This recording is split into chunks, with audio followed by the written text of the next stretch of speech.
Hello everybody, welcome back to MC Panda to another episode of Among the Blocks Development Diaries. It is episode 14 and in this video we built the security and military rooms. So I really hope you enjoy it. It's the second to last episode of the series. Enjoy the video. So here we are in the world where today I'm hoping to get both of these two rooms done. This one is military, which is sort of a blend between weapons and shields. And this one is going to be security. And I'm going to see if we can get some cameras in place today, which is going to be a button that teleports you around to different areas where you can kind of look down through the glass. So we're going to start with military, and I'm not going to do anything too bold on the walls. However, I am going to use sandstone for the floor, which I think will look interesting. So as you can see, the wall design I've gone for is fairly basic. It's got this large window which you'll be able to look out from. And one of the tasks in here is actually going to be to load some cannons. And you will be able to fire them out from the ship. But overall, it's fairly basic design. I am going to go for a sandstone floor, however, which is going to be quite interesting. So, as you can see, I've added in the floor. I also added some iron block details to this. And another thing to note is that even though these rooms are all very basic, that's always the style we're going for, because Among Us art style is very cartoon-like, very kind of non-naturalistic. And I think I've tried to replicate that here as much as possible. Obviously, this room is a bit more detailed. But generally, I've tried to keep a similar kind of cartoon-like style.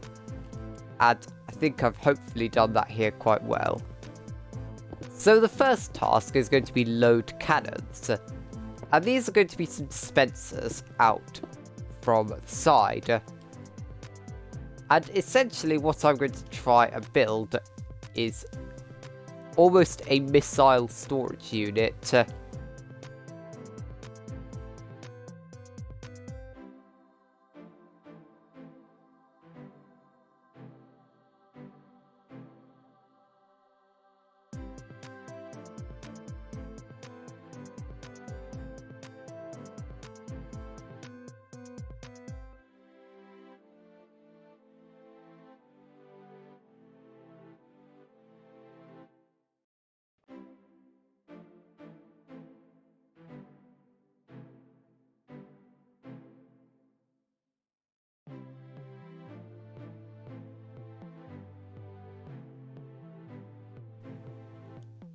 So, as you can see, here is the missile storage tank I've created.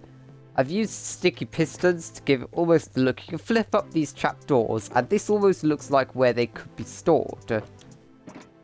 And you can either access them from down here, or from actually within these pistons. And I do want to change the sandstone, actually, to green terracotta. It's going to be a bit awkward. But, yeah. I've tried to create this kind of as realistic and robust looking as possible. And this is essentially the first part of the task, where they're going to collect the missiles and then load them into the cannons. So I'm going to add the sign up here, and essentially they're going to have to take these snowballs from the shelter boxes and load the cannons with them. And then I am going to add some buttons to activate the cannons as well. Just as a nice bit of detail, we can add some buttons, and then if we get a stack of snowballs, we can put them in one of these cannons, and it can just be almost a comical missile. Because obviously a snowball is going to do hardly anything to a massive spaceship coming through space. But I think it's just there for the comic value. And we do need to check. You do need to check when you're making a map how things will look at certain points. So for example, mine's going to be set at midnight, so I need to test it at midnight. And yeah, you can still see them fine. You really need to test every possible scenario when making a map like this. And that's almost a way you can kind of quality control it, I guess. Is to make sure that every possible combination of things that people can do is checked and bug-proofed. And then I am going to add a little sign here saying missile storage. So the next task in here is going to be to activate the shield. So I do want to make the activate shield task quite sophisticated, just because this is kind of similar to how it is in the real game. You have these red squares and you have, or hexagons I guess, you have these red hexagons and these white hexagons. And I'm going to attempt to do some commands. And we're essentially going to use a set block command so that when they pull this lever, this will turn to a white stained glass. So the first thing we need are, we'll take the coordinates of this block first. They are 21, 64, 153. So if we come back here, then this is only going to be a one-way task. You won't be able to undo this. But if we just do the command input /set block, and we need to get our coordinates again, and then we're going to set it to a stained glass block. So our coordinates 21, 64, 153.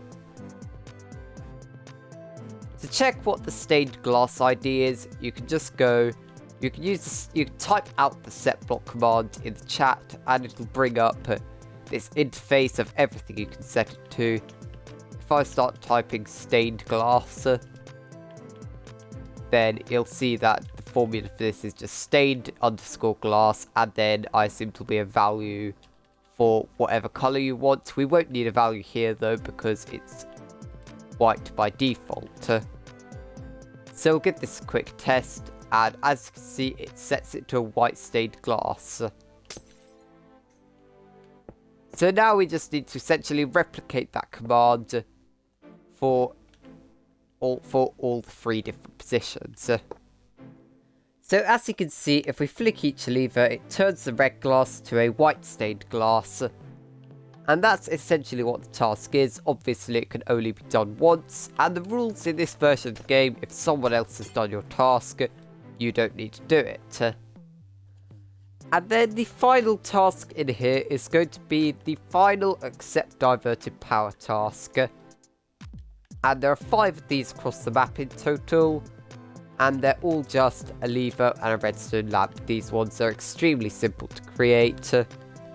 It's just going to be a redstone lamp in the wall with a lever and a sign. And that is it. And the final thing I'm going to add in here are a couple of computers, as if they are almost guiding the missiles or showing where the other ships are. And a really cool trick I've used for computers in the past is to actually have pressure plates instead of carpets, normally blackstone. And then you can put item frames on the back of them. And then, if you use a map art trick, which I will show you at some point soon, you can add a fully black map to the back of these, and it creates the back of the computer. Obviously, we can't really do that here, so I'm just going to use the old-fashioned way. I'm still going to use the pressure plates, but we're going to add some blocks of black concrete on the back instead, with some paintings on.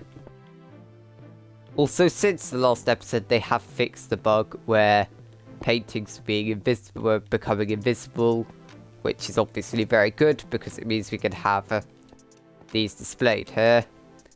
And that is military done. As you can see, you go through this corridor here, and we have a bunch of computers. We have the missile storage, we have the cannons, and we have the activate shields task. To reset it, you just have to swap around the blocks again. And that is the military room. Now, I'm going to move on to security. So, this is actually the second to last episode of this series. And that is because the map is nearly finished. this is the final room we've got to do, and then there's a finishing touches episode, and that's the end of the series. And then I probably will do another map at some point, whether it'll be immediate, I'm not sure. I am working on a massive video at the moment where I'm building essentially an entire swamp village in Minecraft. You get naturally generated villages in plains, deserts, savannas, tigers, and snowy tundras. However, there aren't any in other biomes, and in that series, I'm going to be essentially attempting to build them in different biomes in the same style as Mojang.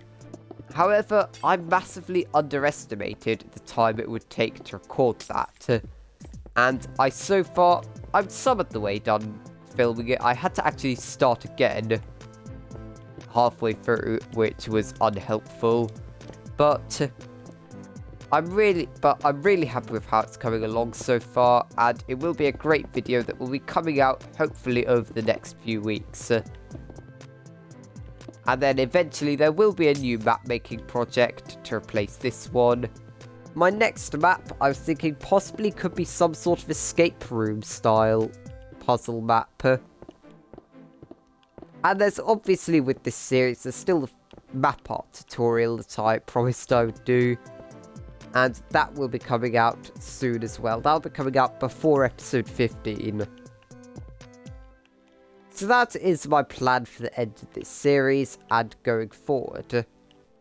For now, let's build the security room. For the floor, I'm going to go for a light grey concrete and lodestones design.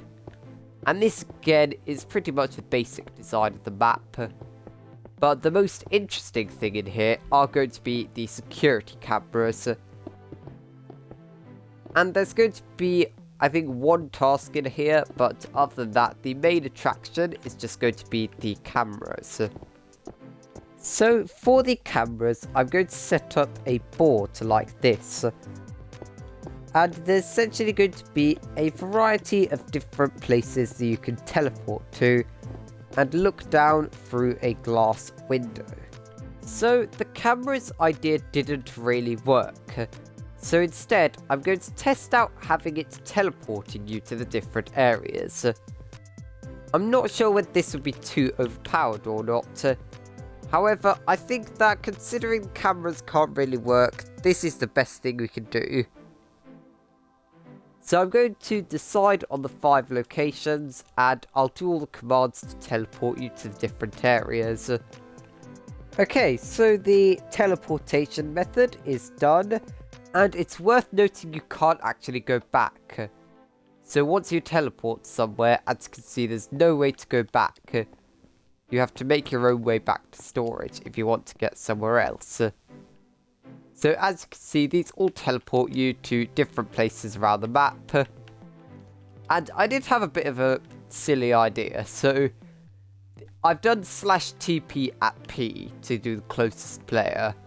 However, I thought something funny which we could do at a different time is, or in a different map, is use /TP at R to teleport a random player.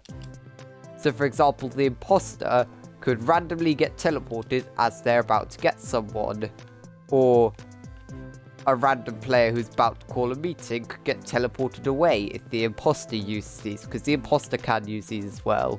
We could do so many things with a random person getting teleported. I'm not going to for now, but in a different map, that's just an idea we could play around with. Potentially in the escape room map, I kind of want to do, we could use that. Then there's 2 tasks we've got in here. We've got download data and close airlock. So as you can see, here is the close airlock task. The piston up means it's open, and you simply need to pull this up and it's closed. And that is how simple the task is. And then the other task in here is going to be to download data, and this is going to be the same as we've done it before.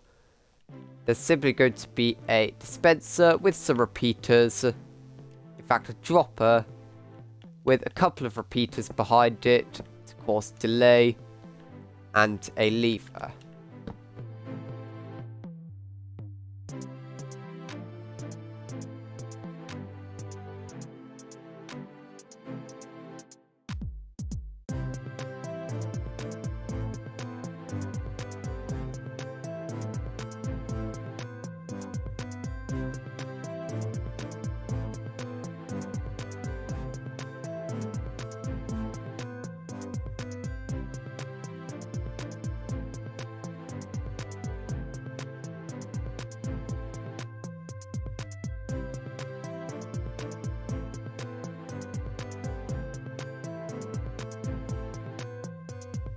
So here is the download data task. You flick the lever and then after a short period of time you get a disk. And in terms of other decorations in here, I'm going to add almost not like a computer but more of like a control panel with the lime stained glass.